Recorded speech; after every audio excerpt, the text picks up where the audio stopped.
वालेकुम, कैसे हैं आप लोग। शुरू करते हैं अपना व्लॉग उसी दुआ से जो आपको बहुत पसंद है। खुश रहें, आबाद रहें, सेहतमंद रहें अपने खर्चे पर। तो आज के व्लॉग में, आज के पॉडकास्ट में मैं आपके लिए दो मेहमान लाया हूँ।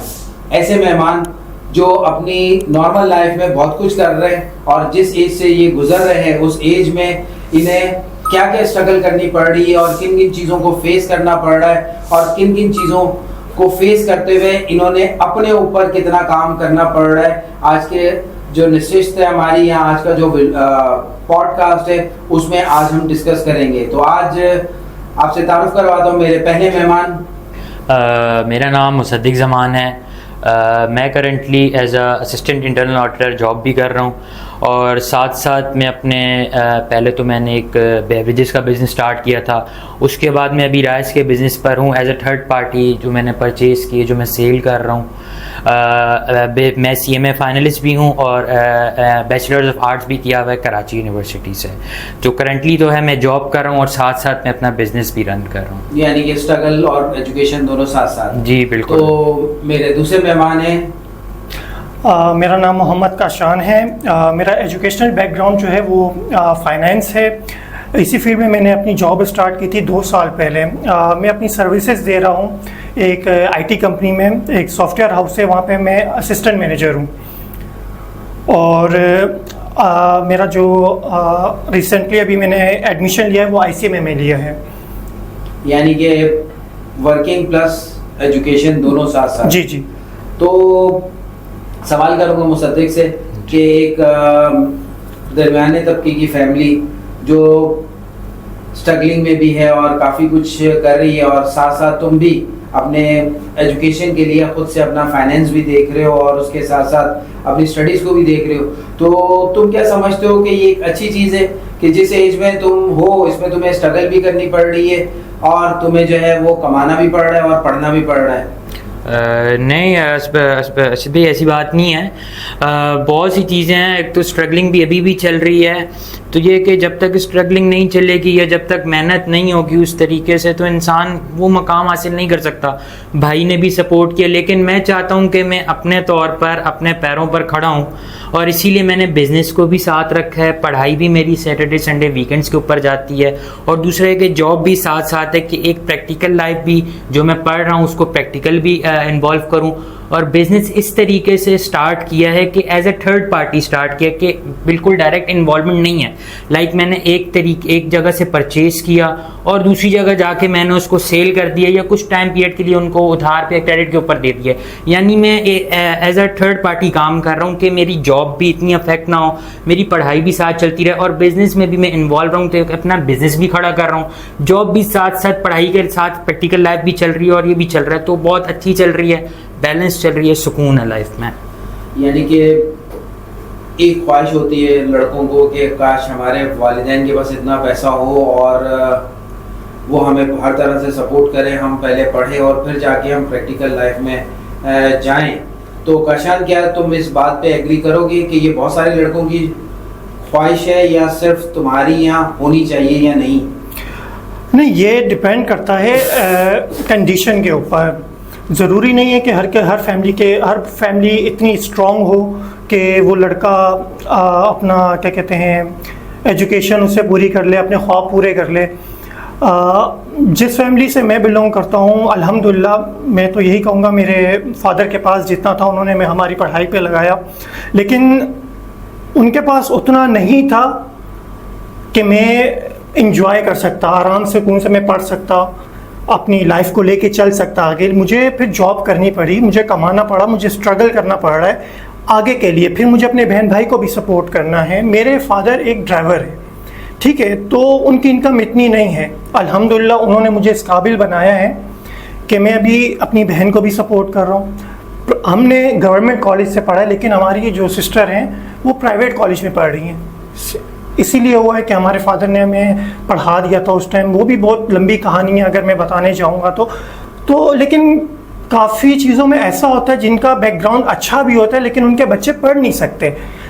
एडमिशन तो ले लेते हैं बड़ी बड़ी यूनिवर्सिटीज़ में। मेरे साथ में 2-3 लड़के ऐसे थे जिनके फादर गवर्नमेंट जॉब में 22 ग्रेड के ऑफिसर हैं, लेकिन उनके नशे में लगे हुए थे बच्चे। तो डिपेंड करता है अपने बंदे की एबिलिटी के ऊपर भी कि वो क्या कर सकता है। अच्छा मुसद्दिक, ये बताओगे मुझे कि चैलेंजेस क्या क्या तुम्हारे सामने हैं, कि एजुकेशन भी है, फिर अर्निंग भी है, फिर जैसे जैसे आगे बढ़ने की क्या तुम अपने समझते हो कि तुम्हारी पर्सनालिटी जो है और जो तुमने टारगेट अचीव किए, क्या वो दोनों एक ही रास्ते पर है या इंटरनली कुछ प्रॉब्लम आती है तुम्हें? नहीं, शुरू में हुआ था ऐसा कि जैसे मैंने बेवरेजेस का काम साथ स्टार्ट किया था तो उसमें हल्का फुल्का एक फ्रॉड टाइप हुआ, लेकिन उसको फिर कवर किया। ये नहीं है कि उसमें फंस गया कि यार उसमें या नुकसान हो गया या फ्रॉड हो गया तो बस छोड़ देना है, नहीं। फिर मैंने ट्रांसफ़र किया उस बिज़नेस को राइस के ऊपर। होता है हर चीज़ में कि स्ट्रगलिंग आती है, मुश्किलात आती हैं, लेकिन निकलना पड़ता है, टैकल करना पड़ता है उस चीज़ को। तो जब जॉब साथ साथ लगी उसको भी साथ साथ देखा। थोड़ा बहुत हेल्थ का इशू आया था, लेकिन वो भी मैनेज करना पड़ा। साथ साथ वॉक भी स्टार्ट कर दी थी, थोड़ा वेट की वजह से भी था, वेट भी कम किया, थोड़ी मेडिकेशंस के ऊपर भी गया।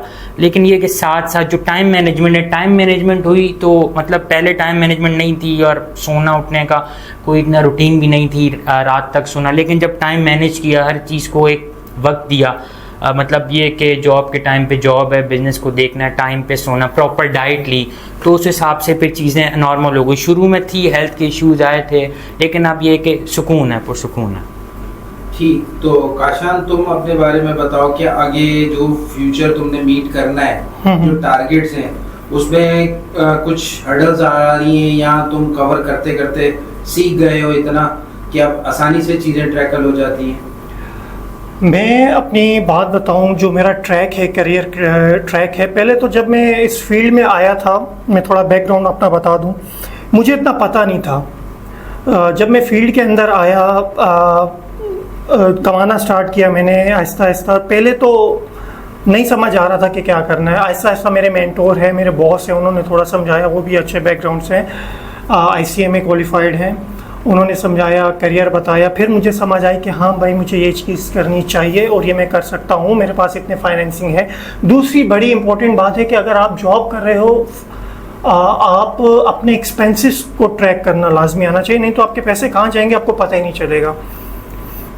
तो हर इंसान को, मेरी नज़र में ये है कि हर इंसान को इतना फाइनेंशियली अवेयर होना चाहिए कि वो अपना पैसा संभाल सके, क्योंकि पैसा लग जाता है। क्योंकि शुरू में जब मैंने स्टार्ट किया था तो मेरे पैसे कहाँ जाते थे मुझे नहीं पता चलता था। फिर मैंने अपनी एक्सेल की शीट बनाई, उसमें ट्रैक करता था। फिर मैंने उसी में से जब ये करने लगा, मैंने अपने कुछ प्लानिंग्स होती हैं, long term short term goals होते हैं, जिसमें मेरी स्टडी करियर है और हाउस को लेके कुछ है, फ्लैट्स वगैरह को। तो इस तरह जब एक्सपेंस मेरे कट हुए, मुझे पता मैंने यहाँ फजूल खर्ची नहीं करनी, तो वो फिर मैंने दूसरी जगहों पे पैसे इन्वेस्ट करना शुरू किए। अब इन्वेस्टमेंट भी की हुई है, मेरा करियर में स्टडी भी चल रही है, वहाँ भी पैसे जा रहे हैं, इन्वेस्टमेंट भी चल रही है, तो साथ मैनेज करने साथ लेके चलना पड़ता है चीज़ों को। ठीक।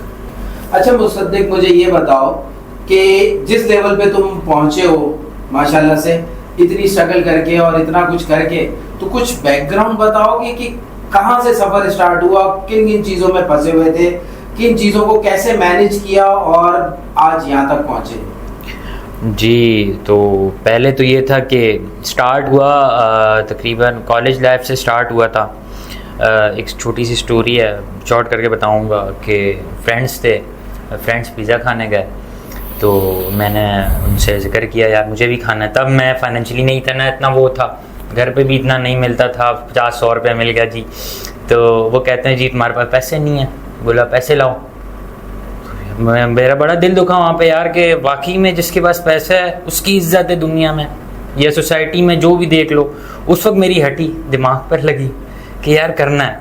तो उस वक्त सबसे पहले मैंने एक चीज़ या रीसेलिंग जिसको कहते हैं वो किया कि यार एक दोस्त ने मेरे से जिक्र किया कि मुझे लैपटॉप चाहिए, तो वो जी मेरे जानने वाले सदर के अंदर, तो उनसे मैंने रीसेलिंग यानी 28 का जैसे मुझे पड़ रहा था उसको मैंने 30 का बताया, 2000 वहाँ से प्रॉफिट उठाया। यानी रीसेलिंग के ऊपर मेरा एक दिमाग स्टार्ट वहाँ से लिया मैंने। तो घर पे भी काफ़ी चीज़ें होती थी उस तरीके से नहीं मिलती, बाहर जैसे अभी आप 10 बजे के बाद नहीं जाना है जी, बोलना है गाँव किधर हो, ये करो वो करो, हरामी के ताने मिलते थे, बहुत सी चीज़ें होती थी। तो वहाँ से स्टार्ट किया फिर मैंने, तो ये कि रीसेलिंग के ऊपर ही मैंने जोर दिया, किसी को क्या चाहिए, किसी को ये चाहिए, किसी को वो चाहिए। तो आहिस्ता आहिस्ता वहाँ से मैंने अपना स्टार्टअप लेना शुरू किया। उसके बाद जब मैंने ICMA के तकरीबन ML2 मैंने जब क्लियर कर लिया, तो उसके बाद कहीं मैंने जॉब देखना स्टार्ट की। ठीक है, वो रीसेलिंग चल रही थी, साथ में मेरा थोड़ा बहुत जुगाड़ कह लें जिससे हमारी ज़ुबान में चलता था। तो जॉब जब स्टार्ट हुई, आहिस्ता आहिस्ता मैं अम्मी को 2000 या 5000 रुपये हाथ पे रखने लगा। तो हाँ, उन्होंने भी कुछ मुझे फ्री हैंड देना शुरू कर दिया। चलो, मैं अगर 10 बजे के बाद भी था तो कहती थी बेटा खैर है। तो ये थोड़ी चेंज आई, या जब पैसे जब हाथ में रखे, तो उस तरीके से फिर जब ICMA के लेवल स्टार्ट हुए, जॉब स्टार्ट हुई, तो शुरू में जैसे 15,000 स्टाइपेंड पे मुझे जॉब मिली। कम लगता था, पेट्रोल का एक्सपेंस इतना लग जाता था, लेकिन ये क्या है, सीखने को मिल रहा था। तो वो थोड़ा स्टार्ट हुआ, थोड़ी ख्वारी हुई कि नहीं लगता था कि इतने मिलना चाहिए, ज़्यादा मिलना चाहिए, लेकिन वो स्टार्ट था, चल रहा है। अब अल्हम्दुलिल्लाह अच्छी सैलरी है। तो उसके बाद भाई से मैंने पैसे लेके इन्वेस्टमेंट की बेवरेजेस के अंदर, तो उसमें थोड़ा बहुत मुझे प्रॉफिट हुआ। वो उससे थोड़ा सा स्टार्ट मिला, थोड़ा सा कॉन्फिडेंस मिला कि हाँ यार करना चाहिए बिजनेस, एक तरीके से भाई को भी दे दो, खुद भी रखो थोड़ा, तो ये चीज़ें करनी चाहिए। फिर अभी ये कि जॉब आहिस्ता आहिस्ता सेटलमेंट हुई, अच्छा हुआ, तो अम्मा को भी पैसे देने लग, घर पे भी सही अच्छी हो गई कि यार अभी नहीं है। हालांकि ये टाइम भी रात है, लेकिन कोई फ़ोन नहीं आया, वैसे मुझे पहले फ़ोन आ जाता था। तो ये एक अचीवमेंट है जो वहाँ से लेके यहाँ तक हुई। उसके बाद अभी राइस का बिज़नेस कर रहा हूँ। तो ये कि काफ़ी जैसे चीज़ें, पहले फेलियर्स भी हुए, बेवरेजेस में थोड़ा फेलियर हुआ मुझे, पहले भी बहुत सी चीज़ों में फेलियर हुए, लेकिन कर कर के सीख के तो अभी इस पे पहुँचा हूँ कि हाँ इतना मुझे नॉलेज हो गई है कि कौन सी चीज़ हाँ बिक सकती है या कौन सी रीसेल हो सकती है, उस तरीके से चीज़ें। बहुत काशान से पूछते हैं कि किन किन लेवल से गुजर कर आज जो तुम्हारे अंदर कॉन्फिडेंस है और आज जो तुम्हारा एक लाइफ स्टाइल है, उसके पीछे कितनी मेहनत है, कितने हाथों से गुजरे हो और किस किस तरह से किन किन चीज़ों को डाइवर्ट करते हुए सीखते हुए यहाँ तक पहुँचे हो? बिल्कुल, तो जिस सीट पे आज मैं बैठा हुआ हूँ, तो यहाँ के लिए पहले तो बहुत स्ट्रगल करना पड़ा। जब मैं यूनिवर्सिटी लाइफ में था, तब मेरा जो लास्ट सेमेस्टर था, सेकंड लास्ट सेमेस्टर था, तब मैंने अपनी CV बनाई थी फर्स्ट टाइम जॉब के लिए। अब किसी ने बताया नहीं था क्या करना है क्या नहीं करना। तो इंटरव्यू हुआ, शॉर्ट लिस्ट हुआ, रिजेक्ट हो गया। उन्होंने मुझे वहाँ बिठा के, लेकिन ये बहुत अच्छा था कि वहाँ का HR ने मुझे बताया था कि आपकी CV सही नहीं है, इसमें ये चीज़ होनी चाहिए। वो मैंने जाके ठीक की। 20 इंटरव्यूज़ हुए थे, तब जाके मुझे बैंक में इंटर्नशिप मिली थी, वो भी विदाउट पे। मैंने 4 महीने विदाउट पे इंटर्नशिप की है बैंक के अंदर। उसके बाद जाके मैं 6 महीने घर पे फारिग बैठा रहा हूँ। फिर भी मैंने उसके अपने, लेकिन लर्निंग प्रोसेस आपका रुकना नहीं चाहिए। लर्निंग में करता रहा, यूट्यूब पे वीडियोस देखता रहा, क्योंकि यूट्यूब ऐसा है, वहाँ पे आपको हर चीज़ सीखने को मिल जाती है। वहाँ से CV बनाना सीखी, वहाँ से इंटरव्यूज़ के क्वेश्चन देखे कि कैसे क्लियर किया जाता है, तब जाके बैंक में हुआ था। फिर उसके बाद जाके मैं कॉर्पोरेट लाइफ में आता हूँ। जब वहाँ पर भी मैं आया था तो इतना आसान नहीं था। जो उन्होंने मुझसे क्वेश्चन पूछे थे, तो वो एक बिल्कुल अलग था कि जो हमने पढ़ा था, और जो प्रैक्टिकल लाइफ थी वो बहुत डिफरेंट थी। बस आपके कॉन्सेप्ट क्लियर होने चाहिए, काम आप कर लेते हैं। और क्या कह सकते हैं कि घर में जब मैं फर्स्ट इनकम अपनी लेके आया था, तो माँ के चेहरे पे खुशी नज़र आती है। जब मेरी जॉब नहीं थी उससे पहले, क्योंकि मेरी अभी एज है 27, मेरी 24-25 साल तक जॉब नहीं थी, क्योंकि बड़ा हूँ, घर का रिस्पॉन्सिबिलिटीज़ होती हैं। अब माँ बाप कुछ कहते नहीं हैं, लेकिन नज़र तो आ रहा होता है कि वो क्या चाह रहे हैं। तो एक बहुत बड़ा मुझ में ये भी था, मैं बोल नहीं सकता था। इंटरव्यूज़ में भी मैं बोल नहीं सकता था। फिर मैंने मार्केट्स में गया, लोगों से बातचीत करना शुरू की। भले मुझे कुछ नहीं लेना होता था, लेकिन मैं बातचीत करता था उनसे जाके, ताकि मेरा कॉन्फिडेंस लेवल आई हो। नहीं तो कोई मुझे दबा देता था फ़ौरन। कोई बात करता था, मैं कहता था ठीक है, ओके, चुप। तो ये चीज़ सीखी, लर्निंग, बोलना, कॉन्फिडेंस आना, ये सब आपको जब तक आप नहीं सीखेंगे तब तक नहीं आ सकता। तो इन सारी ये चीज़ें थी स्ट्रगल करने वाली, कॉन्फिडेंस लाना, फिर दूसरी टेक्निकल स्किल्स हैं, इनको सीखना। तब जाके इस सीट पे आज यहाँ बैठे हुए हैं। इसका मतलब है कि हर इंसान को स्ट्रगल तो करनी है। अब स्ट्रगल क्या है इसको हम डिफाइन करेंगे, थोड़ा सा मैं आपको बताता चलूँ as a therapist, as a counsellor और एज अ बहुत कुछ। तो स्ट्रगल पहले अपने आप से शुरू होती है कि आपके अंदर जो बचपन में चीज़ें आप नहीं सीख सके किसी वजह से, या आपके घर के एनवायरनमेंट या आउटसाइड का एनवायरनमेंट या स्कूलिंग में, वो फिर आगे जाके आपको फेस करनी पड़ती है। जैसे काशान ने बोला कि हर कोई से दबा देता था, यानी कि अगर आप टाइम पे जवाब नहीं दोगे मुनासिब तो सामने वाला आप पर चढ़ दौड़ेगा या आप पे जो है वो हावी हो जाएगा या वो ज्यादा बातें करने लगेगा, आपको मौका कम देगा।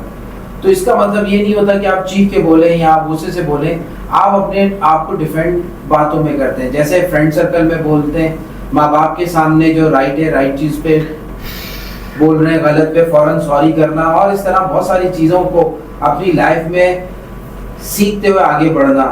क्योंकि स्ट्रगल नाम है बहुत सारी चीजों का, सक्सेस नाम है बहुत सारी चीजों का। स्टिल ये दोनों अपनी जगह पे अभी भी मेहनत कर रहे हैं और अपने आप को मनवा रहे हैं, खास तौर पे अपने आप को खुद सेटिस्फाई कर रहे हैं अपनी जिंदगियों में, ताकि ये कह सके कि हाँ हम भी एक तवील सफर तय कर कर कामयाबी की तरफ पहुंचे हैं। तो इस तरह के नौजवान जो सेल्फ मेड बने और अपनी मदद आप पढ़ भी रहे हैं और काम भी कर रहे हैं और घर को भी सपोर्ट कर रहे हैं, तो ये एक एसिड है अपने अपने घरानों के, क्योंकि ये वो लोग हैं जो सेल्फ मेड कहला रहे हैं और कहलाएंगे।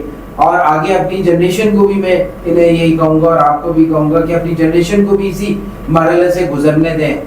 एक लॉजिक है जो मैं आपको सामने छोड़े जा रहा हूँ, फिर अगले किसी प्रोग्राम में उसको डिस्कस करेंगे। हमने जैसा टाइम गुजारे, हम चाहते हैं हमारे बच्चे या हमारे बहन भाई वैसा टाइम ना गुजारें। मैं कहता हूँ जब तक एक धात पे हथौड़े लगते रहेंगे और वो जब तक रीशेप नहीं होगी तो उसे इस धात को नहीं पता लगेगा कि वो बनी क्यों थी और काम किसके आनी थी। मतलब कि बहुत सारी आप पे जो चीजें हैं फेस करने की, सीखने की, वो आपने अपनी जिंदगी में हमेशा जारी रखनी है, ताकि आप कुंदन बन सकें और आप लोगों के लिए रोल मॉडल बन सके, लोगों के लिए मशले राह बन सके। तो इसी के साथ इस प्रोग्राम को खत्म करते हैं और मिलते हैं आपसे नेक्स्ट अपने पॉडकास्ट में और नए मेहमानों के साथ। तो दुआ है मेरी, मुस्कुराते रहें, हंसते रहें और सेहतमंद रहें अपने खर्चे पर। अस्सलाम वालेकुम।